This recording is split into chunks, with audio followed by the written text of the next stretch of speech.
we just must appreciate how the American people made the right decision. Glenn, when you were on the program last, we said this would be a question on, can the American people resist ferocious nonstop propaganda in a 90-day period? Yeah. And we passed the test. Yeah. Was COVID a metaphorical Pearl Harbor moment where people will then look at the world differently after that, in the sense where they're not going to take propaganda at the same weight? It's going to change their viewpoint completely. There is no going back to how things were. Do we have a population that is more skeptical of corporate power? That is more. Yeah, please, your thoughts. Yes. Okay. So here's the thing, Charlie. First of all, I wouldn't put it in the category of Pearl Harbor or 9/11 because that was one event that happened one day and it changed everything. Fair. This was a slow drip. So maybe a 9/11 or a Pearl Harbor in slow motion. It started out slow, but it woke enough people up, not the entire nation, but it woke enough people up that were influencers for the other side. I look at the Weinsteins and people like that, Lindsay, people that were really icons on the other side, that started to go, wait a minute, I don't think I'm with them, but I'm not with the Democrats. This is lie. This is not freedom. And that's what I think was the beginning of breaking everything apart. These people that were standing up and the average person saying, this is wrong. I can't live this way. And that just slowly spreading. And then when you look at this now a few years later and you see everything that we said was right. It did start in a lab in Wuhan. We were involved. Fauci was making money. They were in bed with the pharmaceutical companies. They were working with social media to silence people. All of that came undone. And that's the Pearl Harbor moment. If you could put it all together, that's the Pearl Harbor moment. And then on top of it, it started to trickle down onto everything. Things were moving so fast. We had enough time to check on all of the stories and see, wait a minute, you told us that what happened. And we were conspiracy theories because we said it was the other way. And that was wrong. This is wrong. This is wrong. And people just started to realize they're lying to us all the time. Now, again, not the entire. I feel bad for the people that really, truly believe that Donald Trump is a Nazi, that women are going to be, their heads are going to be on a pike or whatever they're saying today. I feel sorry for those people who have been so grossly misled. When they wake up, they're going to be very pissed at the media and the left. But the best thing that came out of this, and about a week before he was on Joe Rogan, maybe a couple of weeks, because he hadn't agreed yet, and they were saying that maybe he's going to be on Joe Rogan. And I said, please let that happen, because that will be the end of the mainstream media. Because he'll go on Joe Rogan and he'll get, 100 million people to watch, and it will affect the election because he'll perform well. And every politician will say after this, why would I go do a debate on ABC or CBS that gets maybe 15, 20 million people, and it's all set up? It's not real. When I could go on Joe Rogan and spend 3 hours, he'll ask me honest questions. I can be myself and let the people judge for themselves who I am.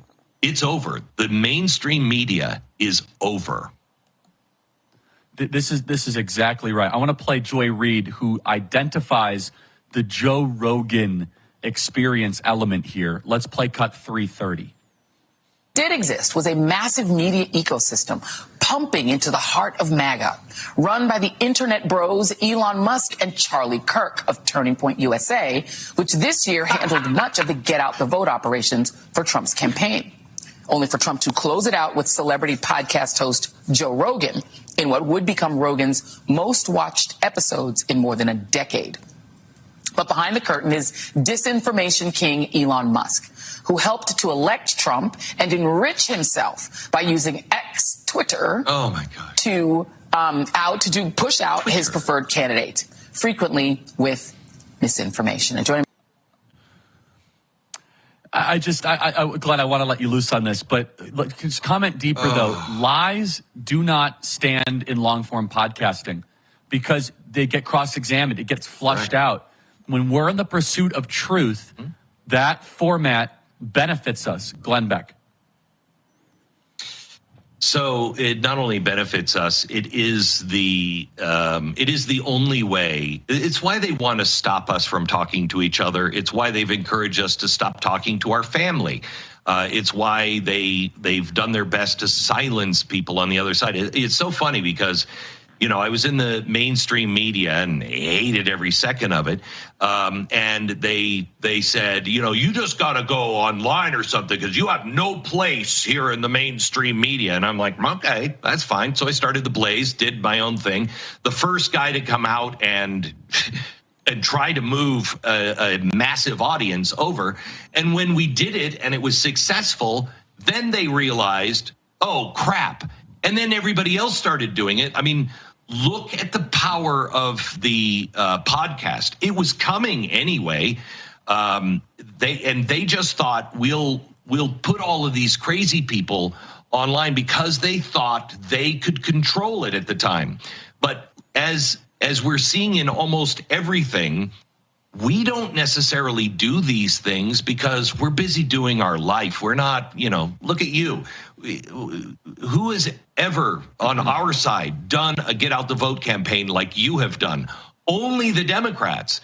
But when they force us to do these things, we get better than they are quickly. And then they're like, oh, wait, that's a problem. And then they have to shut you down. You know, that is such it's just the same old record over and over again. What they don't understand is everything is about to change. And that's not just because of Donald Trump. That's because of AI, quantum computing, everything. The life as we know it is going to change.